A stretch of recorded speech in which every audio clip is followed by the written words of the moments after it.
Hey everyone, so it's Hearth and welcome back to my channel. So on today's video, we are going to be doing a Lammas Lunasa altar setup video.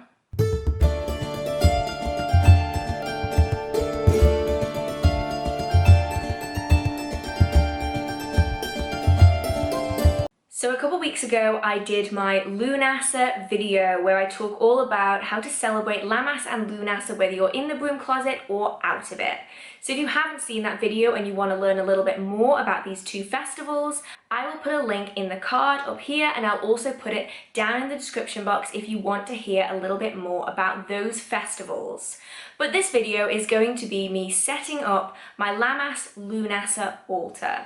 So if you've been on this channel for a while, you will know that my Sabbath altar setup videos are mostly time-lapse. So there's going to be a bit of pretty music and enjoy the altar setup.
Okay, so this is the finished altar. I'm going to give you guys a really good look at it in a minute, but I'm dying in the heat right now.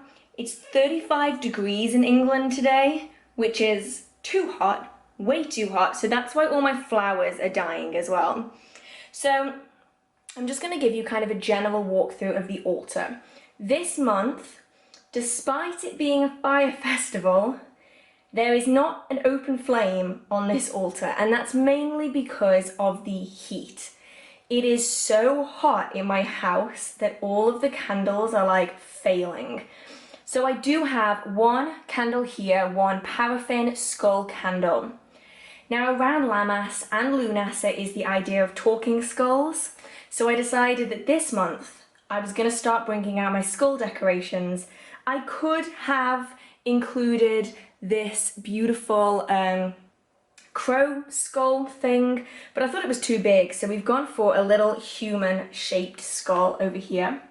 Behind it I do have one of my goddesses. I actually have several of these.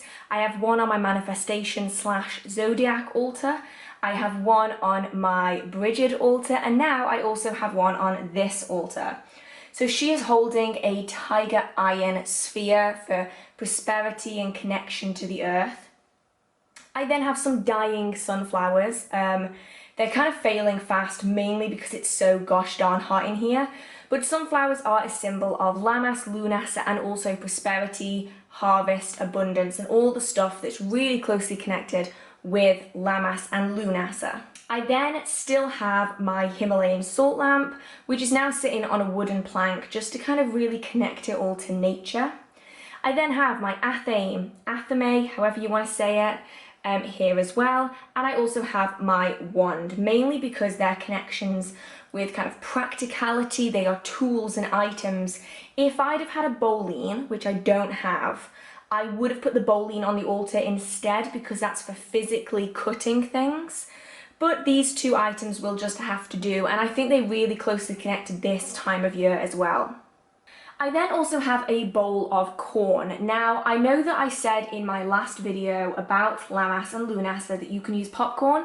You definitely can, but because this altar is going to stay up for quite a while, I figured that corn by itself that's dry would be better because it wouldn't go bad. I then have a little chalice up here. This is an antique chalice, and inside I actually have Kananga water. So because this time of year is ideal for working with ancestors, I like to use Kananga water as an offering to them. It also smells amazing. So there isn't a huge amount in there. I'm not sure if you're going to be able to see. There isn't a huge amount because you don't need all that much, because it is going to smell quite strong and you are going to have to change it in a few days anyway. But this little chalice does have Kananga water in it, which honestly, if you've never smelt it, smell it. It smells amazing. I then have some items of symbolism on here. So I do have my little, rather inappropriate crystal right there. I have the phallic symbol because of the abundance, and also the connection with John Barleycorn being kind of a connection with fertility and putting it into the crops. And then across from that is a little Venus of Willendorf. I really hope that I'm in frame right now. But the Venus of Willendorf is a symbol of abundance and prosperity. So she's on this altar as kind of the balance between the god and the goddess. Even though I don't follow necessarily Wiccan tradition, I do find duality to be really important. So I've put that on the altar as well.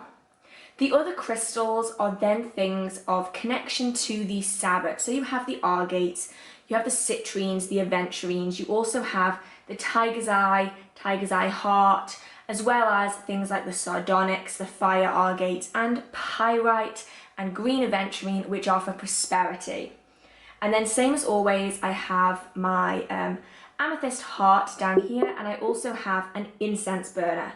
But I'm not going to be burning any incense in this till the weather cools down, because by golly, it is way too warm to be burning anything at the moment. So yeah, that is how I've chosen to set this altar up. I'm going to get you kind of a closer look of the item so you can really see it from a front-on perspective. But I love this altar. I think it's really nice. And I know I didn't change the altar cloth. The altar cloth is still the same as before, but gold really is an ideal colour for this Sabbath. So it seemed useful to reuse it again, although I would say make sure you give it kind of a shake off beforehand. I didn't, and I really should have. So yeah, that is my altar at the moment. I mean, hopefully I can keep it looking nice. But as you guys saw, I end up with a lot of stuff on my altar by the end of it. Like, this is a house. People actually live in it. And so you end up, it's a side table and it gets used as a side table. So yes, there was a guinea pig witch sticker on my altar. There was also a pack of pins and a bunch of other stuff. So that's just reality. Like, a lot of people will only post the amazing things about their altars, and they'll only post it when it looks absolutely beautiful, but in reality it can look really bad, like, a lot of the time. And I think people need to know that, and they need to see that it's okay if you put stuff on your altar if you know you're going to change it. I mean, if it's an ancestor altar and it's continuous, you shouldn't really put stuff on it. But if it's an altar like this, it's just a Sabbath altar, then yeah, stuff ends up on it, and it's okay, it's fine.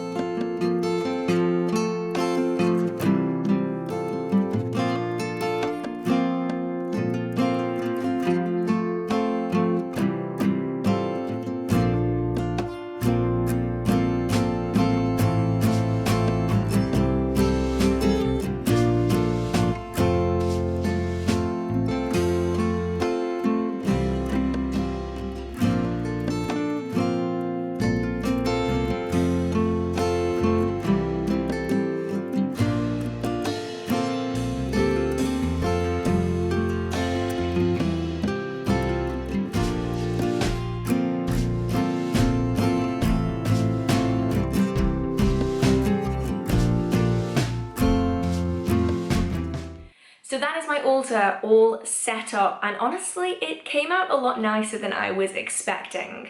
I didn't change the altar cloth mainly because Lammas and Newcastle use gold as one of the most prominent colours. So please excuse if in this video I was a little bit kind of low energy in the talking bits. It's 35 degrees and it's 10 o'clock at night and I'm sweltering, and British houses don't have aircon. I'm dying. It's so warm. Why is it so warm?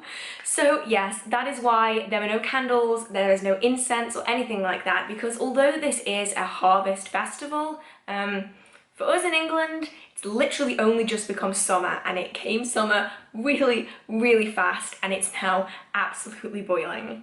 So I hope you guys enjoyed this video. I hope you found it useful. If you want to set up your own Lammas altar, I hope it was kind of a bit of inspiration. If you did enjoy this video, feel free to click like. It really, really means so much to me. If you have any questions, comments, concerns, video ideas, or just want to chit chat with the community down in the comment section, feel free to post a comment. And if you enjoy the magical content on this channel or in this video, feel free to hit subscribe. I post new magical content every Wednesday and every Saturday at 6 p.m, or at least I really, really try to.